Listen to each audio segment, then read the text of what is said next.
ব্যাগের ভিতরে কি শাইয়ান? মাসানা। মানসানা স্কুল থেকে দিছে? হ্যাঁ। হ্যাঁ, স্কুল থেকে তোমাদের কি বলছে টিচার? মাসানা ফ্রুট। ফ্রুট খাইতে বলছে বেশি বেশি। দেখতে ভিতরে কি আছে? Apple. Apple and orange. এটা না। তুমি আপেল খাইছো স্কুলে? হ্যাঁ। এটা এখানে নাম এটা যে লেখা হয় ইয়ার ফ্রুট খায়। তাই? হ্যাঁ, এই যে এখানে রাইয়া এই যে এখানে ফ্রুট খাও তুমি? এখানে আপেল খাও? মজা। মজা? এখানে অরেঞ্জ। তাই? এখানে অরেঞ্জ আবার এখানে লেখে। ওকে। আর ওইটা কি? এটা হুম। চিকেন বিরিয়ানি আবিয়নটা। তাই? এটা অনেক বড়, এটা ফ্লাই করে। এটা ফ্লাই হয়? হ্যাঁ। এটাতে খেলতে মজা লাগে তোমার? হ্যাঁ, এটা গ্রে কালার।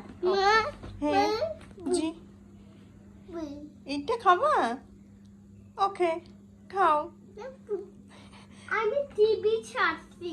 ওকে ওকে বাই বাই। হ্যালো হাফেজ।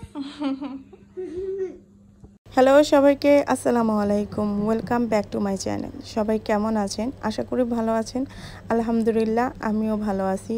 আর অনেক দিন আমি নিউ ব্লগ করতে পারতেছি না। আর এটা হচ্ছে আমার অনেক আগের কিছু ভিডিও জমা আছে যেগুলা কিনা টাইমের জন্য এডিটের জন্য আমি আপলোড করতে পারতেছিলাম না। তো এখন যেহেতু আমি ব্লগ করতে পারতেছি না নিউ ব্লগ, তো চিন্তা করলাম যে আগের যে ভিডিওসগুলো আছে সেগুলা আমি এখন আপলোড করব।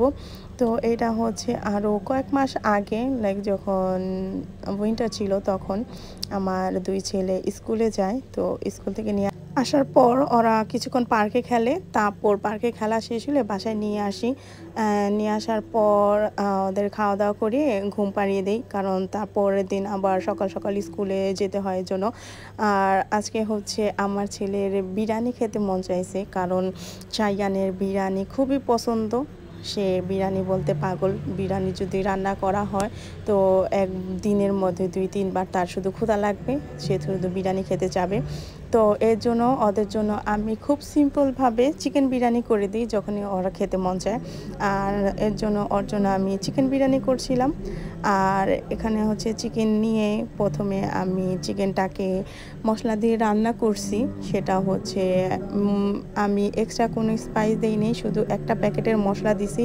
এটা হচ্ছে লাজিজা ব্র্যান্ডের একটা মশলা, এটা হচ্ছে পাকিস্তানি একটা মশলা।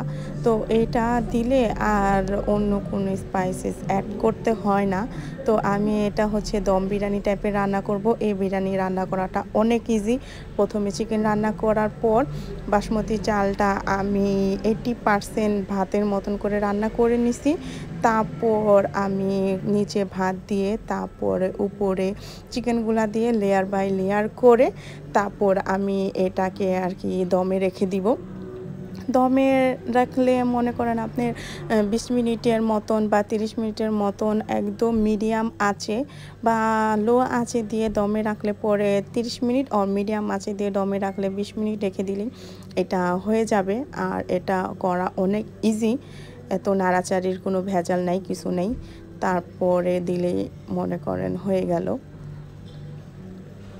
তারপর লাস্টে আমি একটু কালার অ্যাড করে দিব, এটা টোটালি অপশনাল, আপনারা চাইলে নাও দিতে পারেন, বাট আমি একটু কালার দিই কারণ শাইয়ান একটু কালার রাইস হলে পরে ও খেতে অনেক মজা পায়, আমি অনেক এনজয় করে খায়, লাইক বলে যে রেনবো রাইস আর কালারফুল রাইস। ও বিরিয়ানি না বলতে পারলেও সেটাকে বলে কালারফুল রাইস।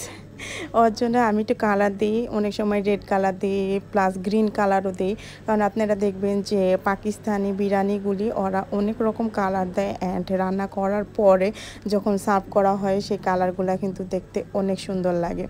এর জন্য আমি একটু কালার দিয়ে এখন এটা দমে বসিয়ে দিলাম।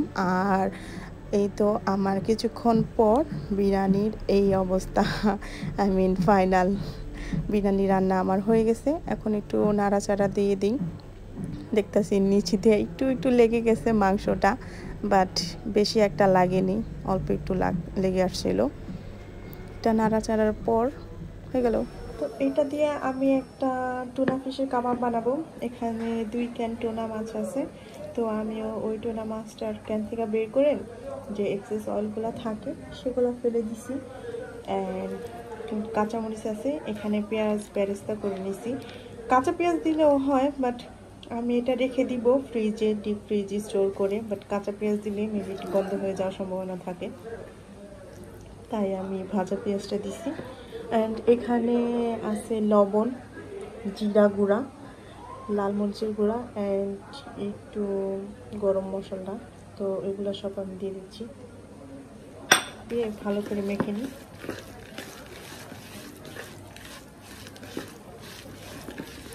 তারপর এখানে আমি আলু মিক্স করে দেব।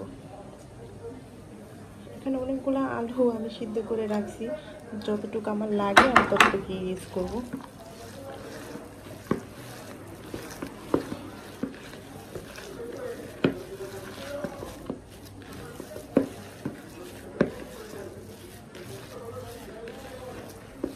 টুনা ফিশের কাবাবটা কিন্তু খুবই সিম্পল, খুবই তাড়াতাড়ি হয়ে যায় অ্যান্ড খাইতেও অনেক অনেক মজা হয়।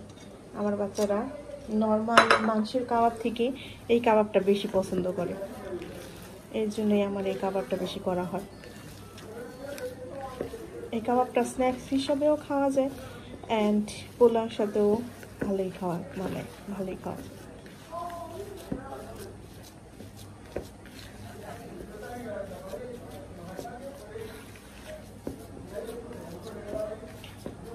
লাস্ট আমি একটু লেবুর রস দিয়ে দিব।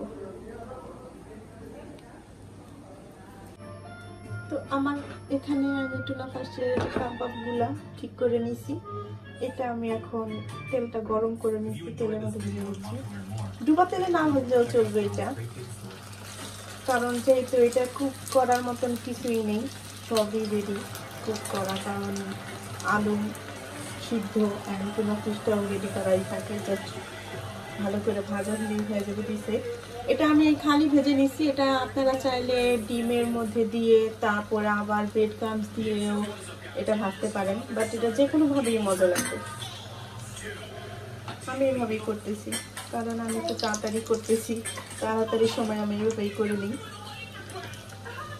যদি আমার আরও টাইম থাকে তাহলে আমি ব্রেড ক্রাম্ব দিয়েও ভেজে নিই, বাট এখন অনেক রাত হয়ে গেছে, আমার ছেলেটা খাওয়ার জন্য বসে আছে। আমার রান্না করা শেষ, ডিমের কুরমা করছি, এখানে ডিমের কুরমাটাও করা হয়ে গেছে। এই তো আমি জাস্ট এটা ভাজা হলে আমার ছেলেকে খাইতে দিব।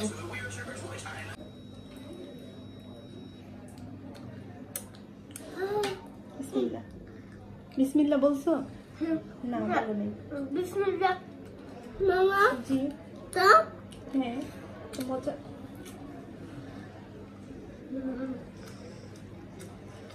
দেখ নিচে বসো, নিচে হোক, সুন্দর করে বসো।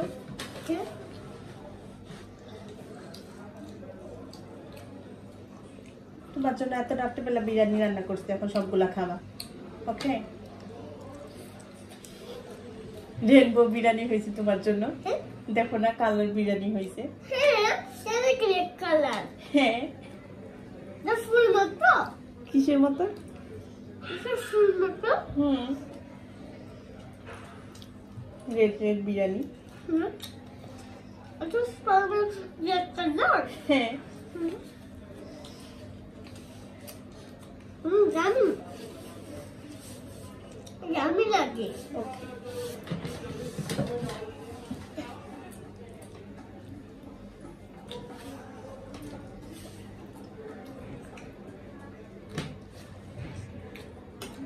এরকম